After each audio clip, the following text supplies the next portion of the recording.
السلام عليكم ورحمة الله وبركاته. ومكملين مع بعض حل أسئلة المعاصر. احنا شغالين مع بعض دلوقتي في يونت 1. نزلت قبل كده بارت 1 من يونت 1، هتلاقوا اللينك في أول كومنت تحت الفيديو. ده معايا بارت 2، ده الجزء التاني من يونت 1. هنبدأ نحل مع بعض من أول بيج 38. تمام، يلا مع بعض كده نبدأ. قبل ما نبدأ اتمنى من الكل دعمني ويعمل لايك وشير للفيديو علشان اقدر استمر واكمل معاكم حل الكتاب كله بالكامل. يلا مع بعض نبدأ. اول حاجة نمبر 1 بيقول نقط is a part that grows out from a tree's trunk where leaves grow. قال لك جزء بينمو من الساق بتاع الشجرة حيث الأوراق تنمو. طبعا ده بيكون برانش اللي هو الفرع. when it's very hot لما بتكون حر جدا we rest in the احنا بنستظل او بنستريح. بيقولك ايه of tree تحت ايه؟ طبعا تحت shade، ظل الاشجار او ظل الشجر يعني. number 3 people don't care about the feeling of other. قالك عندنا ايه؟ الناس اللي ما بتهتمش بشعور الاخرين، فدول بيكون اسمهم ايه؟ اسمهم selfish يعني الاناني. parents should الوالدين الأب والأم يجب عليهم إيه for their children and support them. مفروض إن هم care يعني يعتنوا بالأطفال ويدعموهم. number 5 a bird built a nest on a high. الطائر بيبني عش على إيه؟ بيقول of the tree، بيبنيه على البرانش اللي هو الفرع. The king wears a beautiful gold. الملك بيرتدي a beautiful gold طبعا crown، تاج بيكون من الذهب.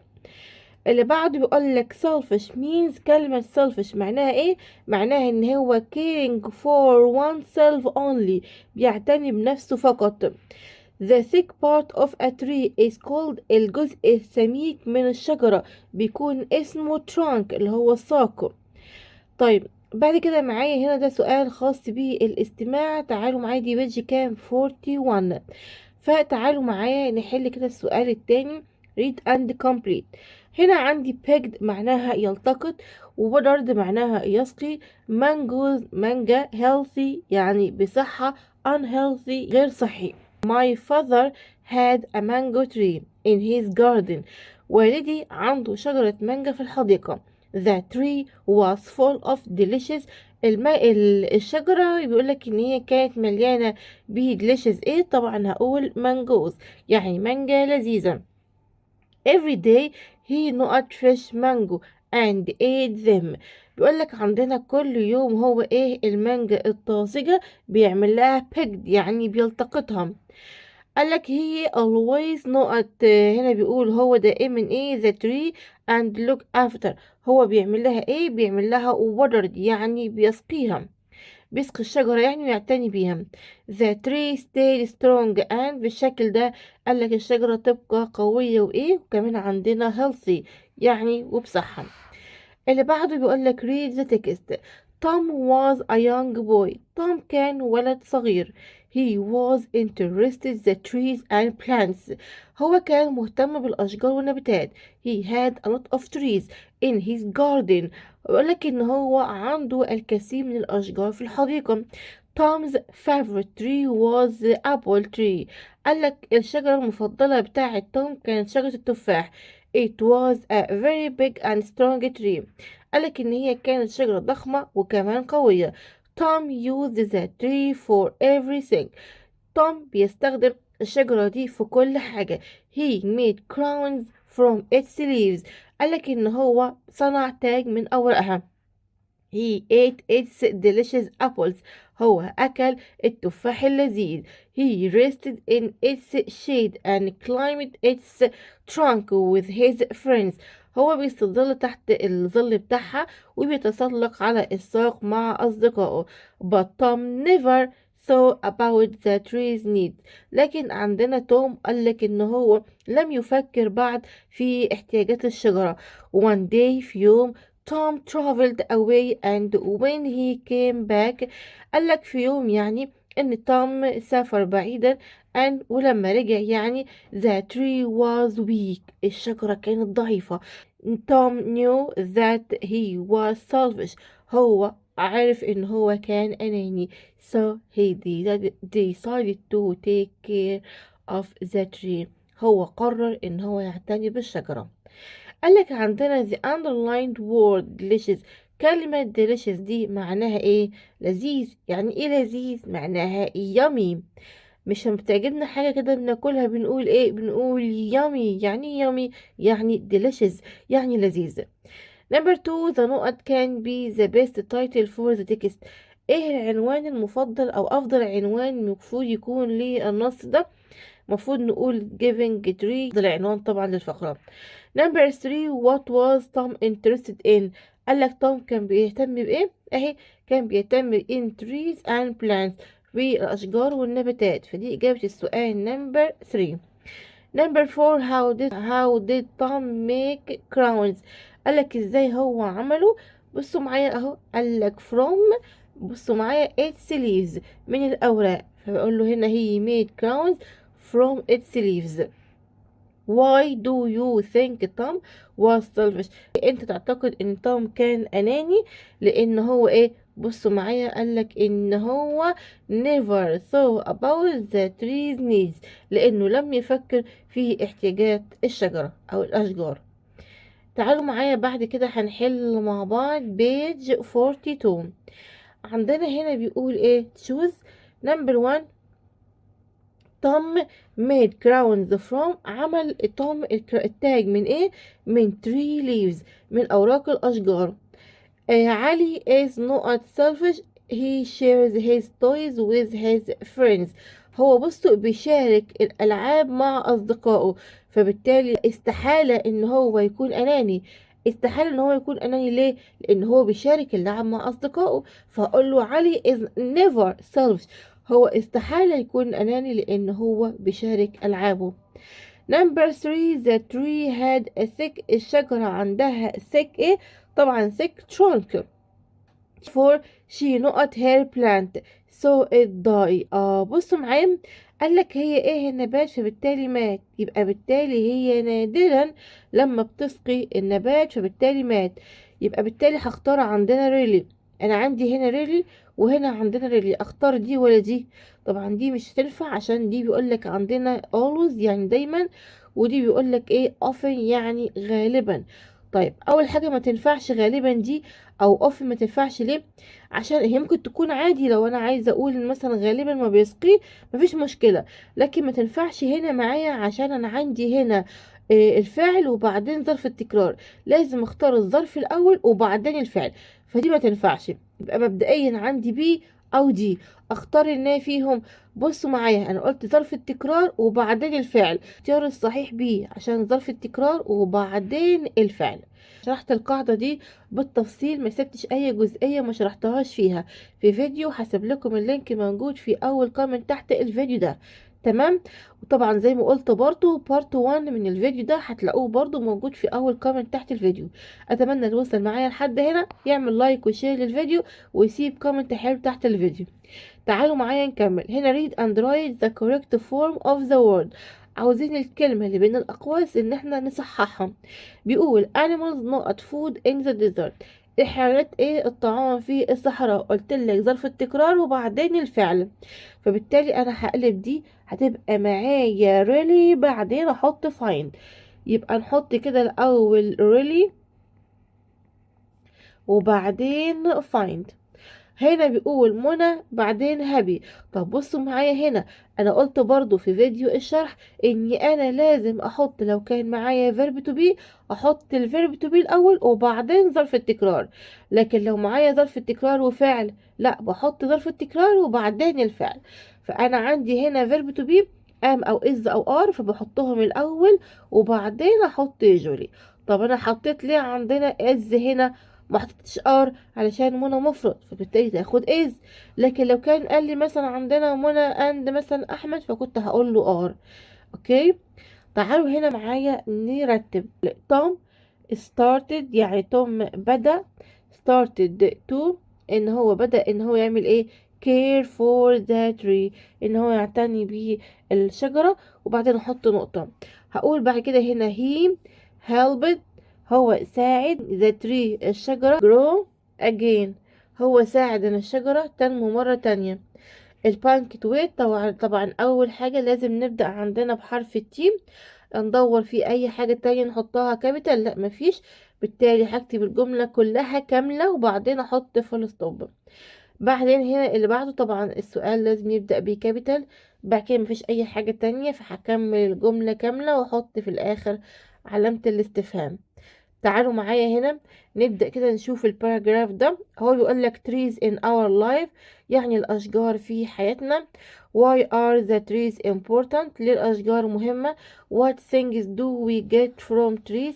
ايه الأشياء اللي احنا ممكن نحصل عليها من الأشجار؟ how do you think trees help people؟ ازاي انت تعتقد ان الأشجار بتساعد الناس؟ هنا الباراجراف بيقول ايه؟ trees are tall plants. They are very important for our earth. Trees help clean the air. يعني الأشجار بتساعد يعني في تنظيف الهواء.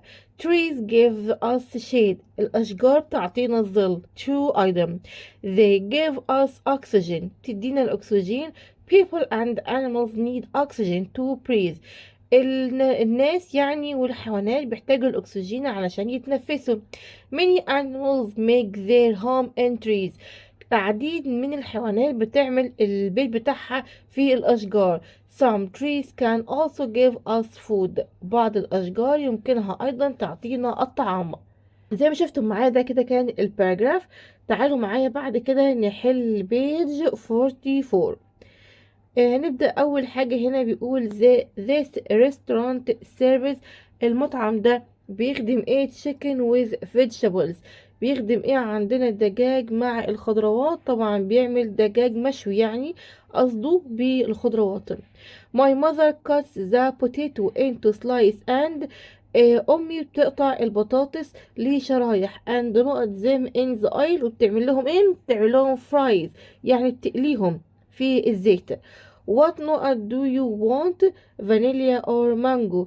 قالك ايه اللي انت عايزه، تقوله ايه الفليفر، يعني الطعم اللي انت بتكون عاوزه، مانجا ولا فانيليا.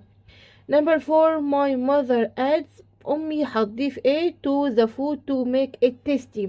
بتضيف ايه؟ طبعا بتضيف spice اللي هي التوابل يعني للطعام عشان يكون ايه؟ ليه مذاق يعني.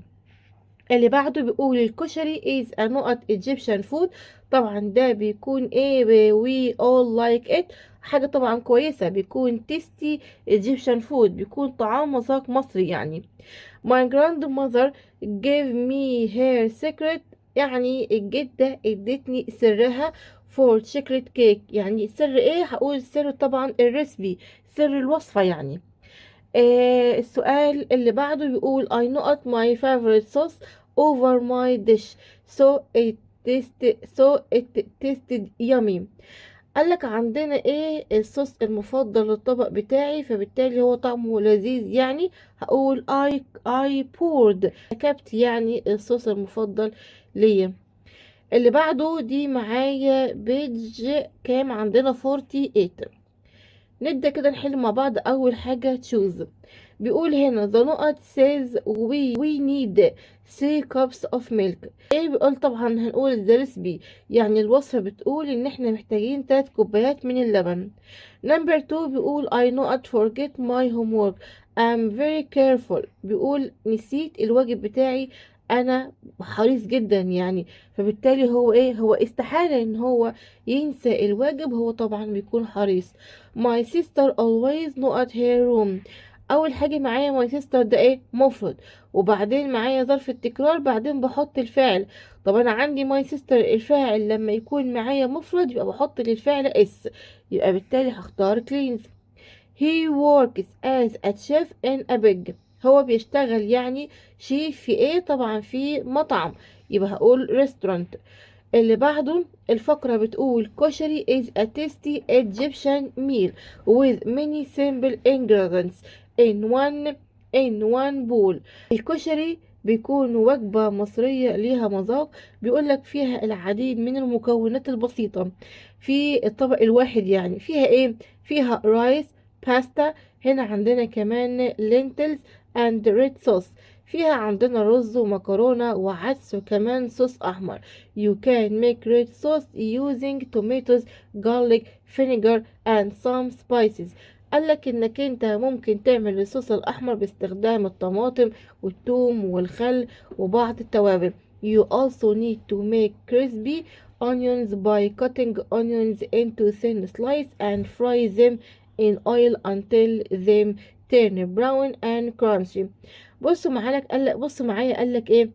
يمكنك ايضا انك تحتاج انك انت تعمل البصل تعمله كريسبي كده يعني مقرمش كده، انك تقطع البصل شرايح رفيعه وبعدين بتقليهم في الزيت لحد ما لونهم يتحول للون البني والكرانشي كده يعني. You can add a spicy tomato sauce and دقة for more flavor. ممكن انك تضيف بعض من صوص الطماطم والدقة يعني زي ما تحب يعني بشكل باللي انت تفضله يعني. This mix of foods makes الكشري very yummy. الخليط ده من الطعام بيخلي الكشري بيكون yummy يعني بيكون لذيذ. هنا قالك عندنا the underlined word yummy. كلمة yummy قلنا معناها ايه؟ معناها ان هو بيكون tasty يعني بيكون delicious يعني ليه مذاق. الكشري has rice بيكون عندنا فيه رز وايه تاني الكشري وباستا والمكرونة. How can you make the red sauce of كشري؟ ازاي بتعمل الصوص الاحمر ده؟ قالك عندنا باستخدام التوماتو والجارليك والفينيجر and some spices. فدي كده اجابة السؤال number 3. Do people add different sauces to كشري؟ ليه الناس بتحط يعني صوصات مختلفة للكشري؟ هقوله for more flavor عشان يكون اكثر مذاقا يعني. فدي اجابة السؤال number 4. What is the general idea of the text؟ ايه الفكرة العامة للنص؟ ممكن اقول له how to make كشري يعني ازاي نعمل الكشري، صح كده؟ اقول له how to make كشري بس كده، تمام. حط علامة الاستفهام. بعد كده معايا هنا read and write the correct form of the words. The crocodiles eat plants. They only eat meat. التماسيح بتاكل نباتات؟ لا، التماسيح ما بتاكلش نباتات، فبالتالي هقول له never يعني استحالة تاكل نباتات. My father not drinks coffee, he loves it. اول حاجة معايا هنا بيقول والدي بيشرب القهوة هو بيحبها، يبقى بالتالي هو دايما، يبقى هقول always. اوكي، اتمنى اللي وصل معايا لحد هنا يعمل لايك وشير. تعالوا بعد كده معايا هنحل بيج 49. طيب طبعا دي اسئله خاصه بتدريبات كتاب الطالب والتقييمات والاختبارات السابقه. هنا بيقول read and complete. جايب recipe الوصفه، ingredients المكونات، selfish اناني، flyer معناها منشور اعلاني، delicious يعني لذيذ.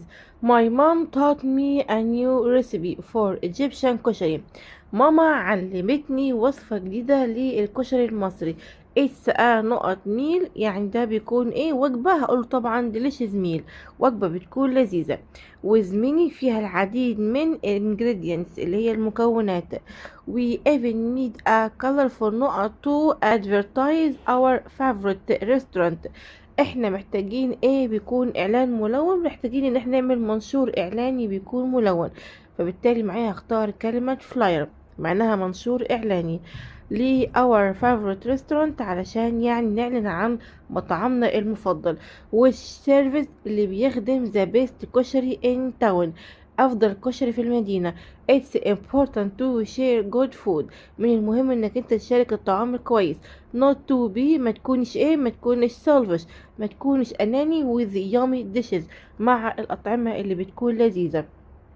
اللي بعده سؤال ترتيب. اول حاجة هقول ان الكشري، بعدين هقول الكشري has many simple ingredients، تمام يعني الكشري بيكون ليه مكونات بسيطة. السؤال اللي بعده هقول الكشري is a traditional Egyptian food. كده عندنا كام 5 6 يعني الكشري بيكون طعام مصري تقليدي. السؤال اللي بعده البانكيتويت، هحط اول حاجة حرف الكي في كلمة كشري، وبعدين بحط برضو حرف الاي في ايجيبشن، وطبعا بحط في الاخر النوت وبكتب الجملة كاملة.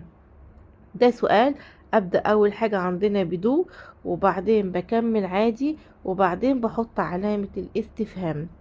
تعالوا بعد كده نبدأ نقرأ كده الباراجراف عن الكشري. بيقول هنا yummy ingredients، عندنا هنا صوص.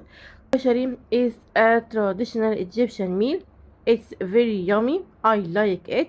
It has many ingredients. You can add different sauces for more flavor. I prefer eating كشري at home. It's my favorite meal.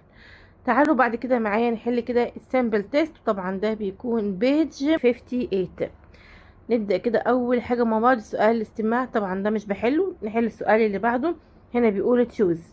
lizards eat insects to get. السحالي بتاكل حشرات عشان تحصل على الانرجي الطاقة. can you give me the نقط to choose my meal. ممكن تديني ايه؟ طبعا تديني المنيو عشان اختار الوجبة بتاعتي.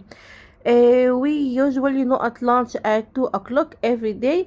قالك احنا عادة ايه؟ طبعا عندنا ده مضارع بسيط. هنا عندنا الفاعل eat، يبقى الفاعل عندنا we، يبقى بحط الفعل في المصدر، يبقى هختار eat. we نقط sleep late on school days because we wake up early. قالك بننام متأخر عندنا الأيام المدرسة because لأن احنا بنصحى بدري، فبالتالي هقوله ايه؟ احنا استحالة ننام متأخر لأن احنا بنصحى الصبح بدري، يبقى بالتالي هقوله never. اللي بعده عندنا تشوز. بيقول the Nile is one of the longest rivers in the world. النيل بيقولك ان هو واحد من اطول انهار العالم. it's very بيكون ايه؟ طبعا هقوله important، مهم جدا for our lives لحياتنا.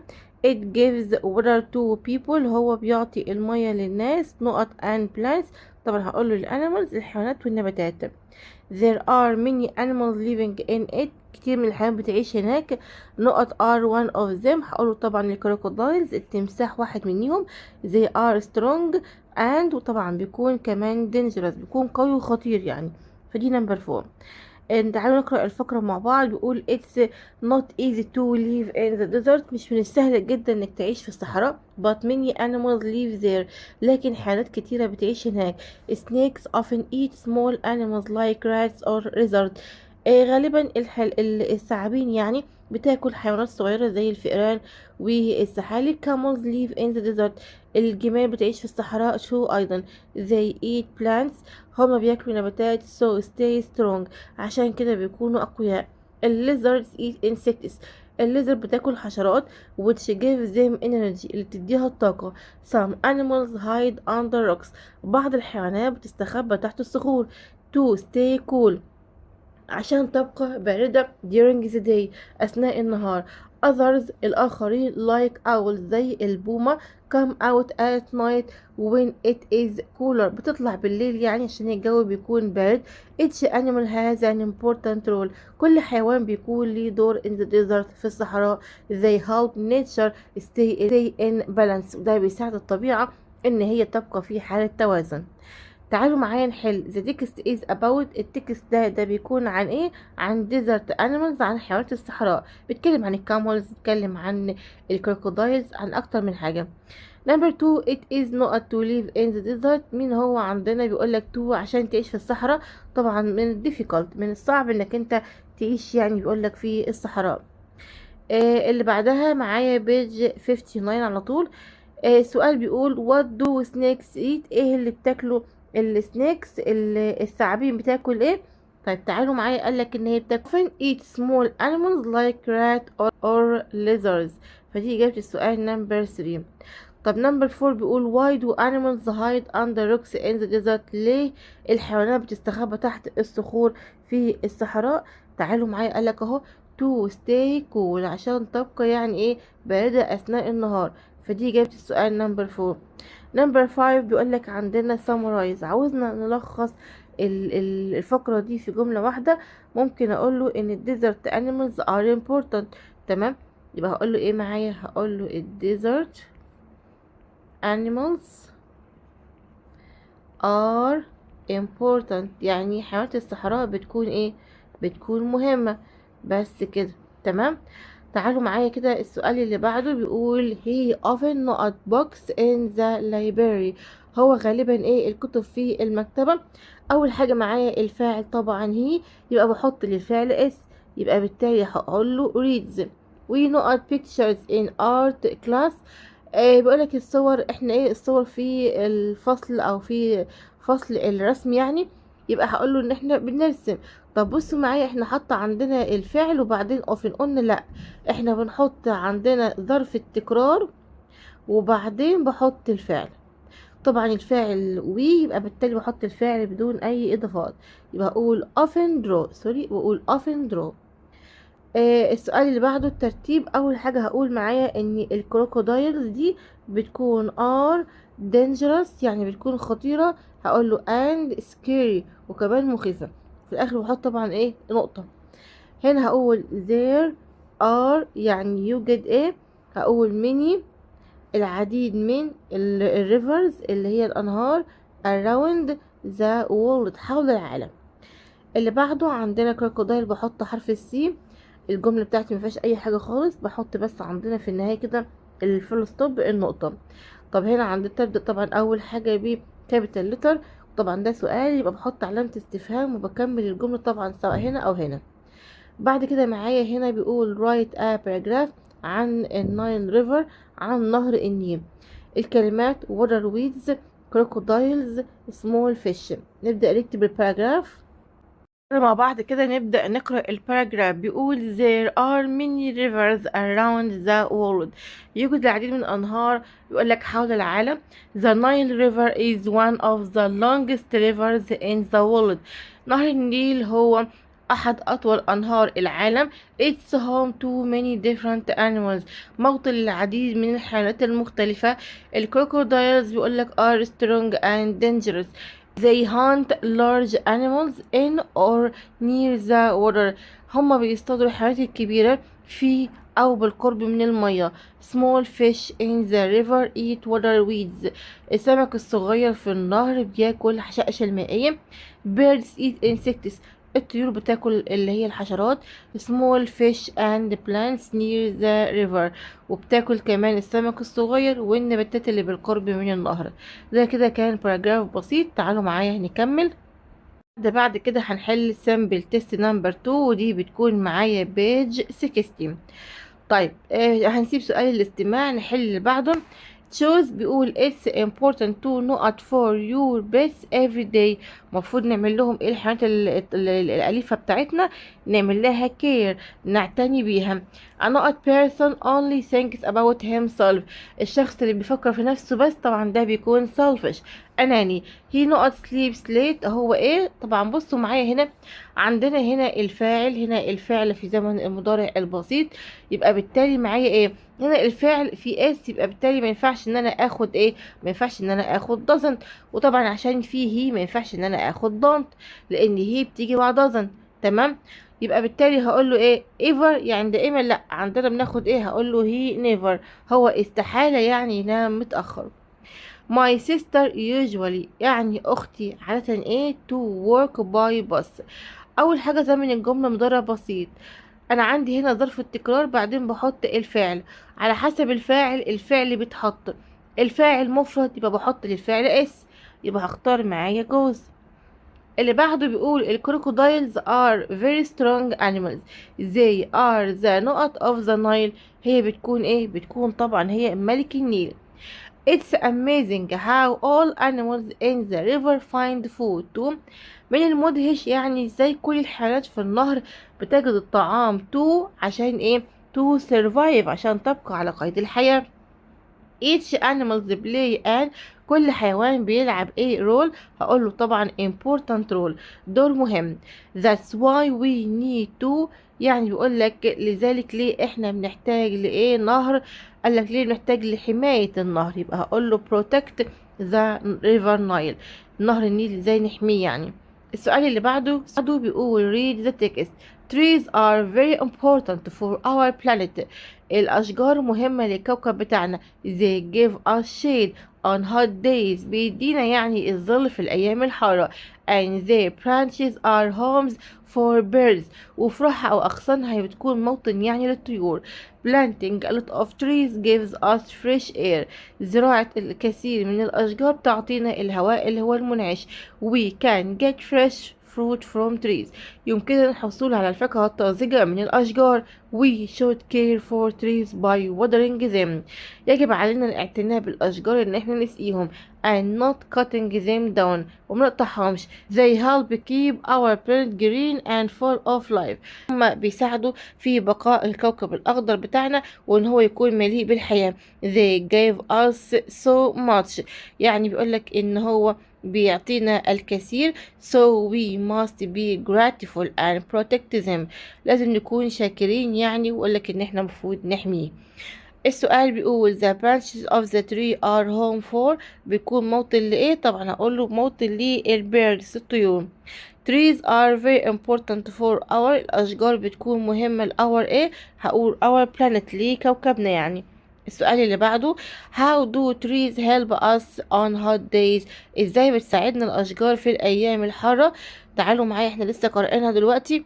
ايه بصوا معايا shade on hot days بتدينا الظل. فدي إجابة السؤال نمبر 3. السؤال النمبر 4 what does planting a lot of trees give us. ذات الأشجار بتدينا ايه؟ اهي معايا بتدينا fresh air الهواء الطازج وكمان بنحصل عليها بناخد كمان منها يعني الفاكهة الطازجة. فدي إجابة السؤال نمبر 4. سؤال نمبر 5 how should we care for trees. يجب علينا ازاي نحافظ على الأشجار. ادي معايا كده إجابة السؤال نمبر 5. آخر حاجة قالك not cutting them. نغير اللون ده اهو not cutting them down. وكمان عندنا ان احنا watering them نسقيهم يعني ونقطعهاش. فدي كده إجابة السؤال نمبر 5. اللي بعده أول حاجة بيقول هنا eats sweets she doesn't like them. يبقى هي بيقولك ايه الحلوى هي ما بتحبهمش. يبقى هقوله هي استحالة تاكل الحلوى. يبقى هقول never. مريم نقط to the zoo every weekend. بصوا معايا مريم دي مفرد يبقى الفعل لازم يتحط له اس. يبقى هقول goes.